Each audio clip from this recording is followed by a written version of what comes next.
Hello, this is Mr. Woodruff. I'm here to show you how to make the sign for your LED light up project. So I'm in CorelDraw. I'm going to go to New Document up here in the upper left-hand corner, and I'm going to change the name of this to LED sign. Okay, so now I've got a document to work on. I'm going to go now to Google Chrome and pick an image. Black and white images work the best. Images without shades of gray.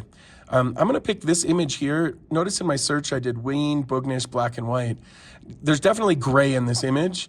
It looks like it's gray and black, but again, just two colors. That works really well. Red and green, black and white, you know, in this case, gray and black. That works pretty well. So I'm gonna right click on this and copy my image, come back to CorelDraw, right click and paste. You can see as I zoom in, there's pixelation. I need to get rid of that pixelation, so we need to trace.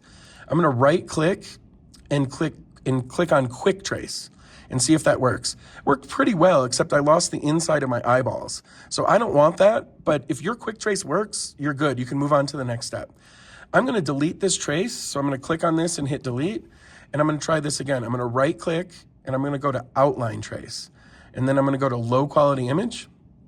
I'm gonna click on low quality image, and then what I'm gonna do is I'm going to increase the detail here so I can get the inside of the eyeballs back, which I did right there. And so that makes me pretty happy.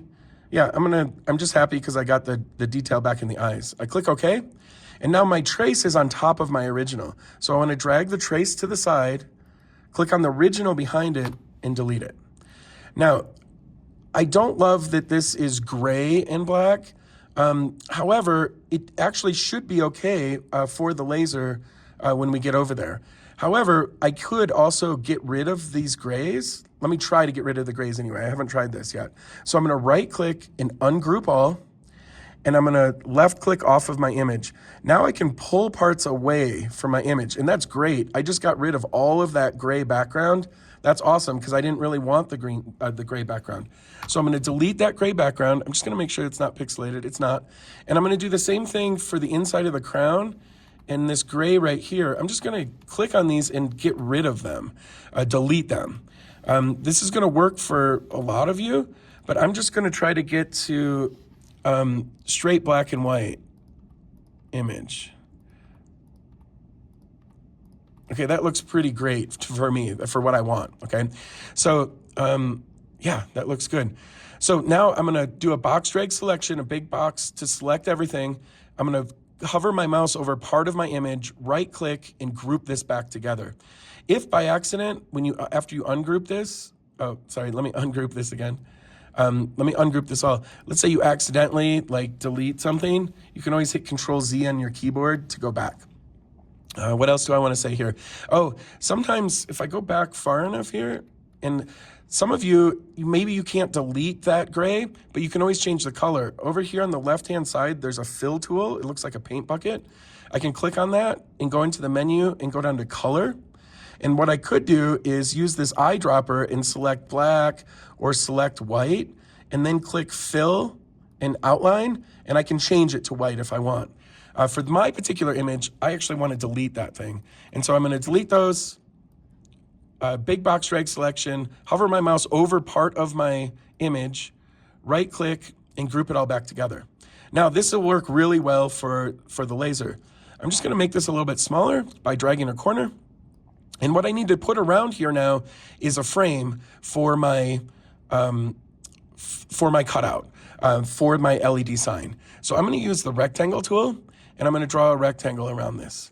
And then I'm just gonna try to make sure it's centered. I want it pretty close on the sides because I want my image to be as big as it can. I want the image to be as big as I can make it. So I've made my rectangle. I'm gonna go back up here in the upper left-hand corner to the pick tool. So now I can manipulate this rectangle. And so I can grab these squares and change the size of my rectangle. Like I said, I want it pretty close on the sides to my image because I want my image to take up the full sign. I can bring this down on top a little bit, but I do want some more space on the bottom because remember the bottom of this is gonna stick down into my LED sign. Now I can soften these corners. I can round these corners, which is pretty cool. If I come up here, I can come up to what's called the shape tool, and I click on the shape tool, and then I can click on the my square, or my rectangle. And now I can grab a corner after I do that shape tool and see it rounds the corners, which I think is really cool. And up here in the upper left-hand corner, this left, right, up, down. Oh wait, no, I'm sorry. It's actually right here in the middle. It shows us how how do I say this? The size of the corner.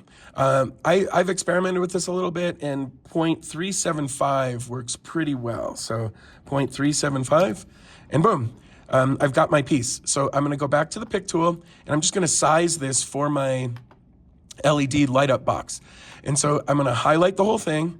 I'm gonna come up here to the top and make sure that this little lock button is locked. It's called the lock ratio button. And I need the width of this thing to be exactly 2.5 inches. So I come up here to the left, right arrows, object size. I do need to make sure that my entire cutout is highlighted. And I'm gonna change this to 2.5 inches. And that's exactly the size that I need to cut out on my laser, or on the laser. And so this is done. This is ready now to go over to the laser. I'm gonna come up here and hit save. And I'm gonna go to the shared drive. So this PC, scroll down, CHS student, capital R, capital W, $. And then I'm gonna go to the Mr. Woodruff folder. I'm gonna do this in period 2 folder, but if you're in period 5, save it to period 5. So I open up the period 2 folder, I open up my folder, Mr. Woodruff, and I've got an LED light stand folder in here. I'm gonna open that, and I'm gonna save this as LED sign. I already have an LED sign Ween 1, so I'm gonna do Ween 2. And I'm gonna save this as a CorelDraw file. You always wanna save first as a CorelDraw file in case you need to make changes later. Then I'm gonna come up here to this white bar, and when I hover over this white bar, I see words. I'm gonna go to the word file and go to save as. And I wanna make sure that I'm in that folder. So I'm in Mr. Woodruff, period 2, Mr. Woodruff in the LED light stand folder. If you've already saved this as a CorelDraw file, you should be in the right folder. All I have to do is change this save as type from CDR, CorelDraw, to DXF AutoCAD. DXF AutoCAD, and then I'm gonna hit save. And it's gonna ask me a question if I wanna export it, and I'm just gonna click OK. Now this is ready to go cut on the laser. I hope this helped.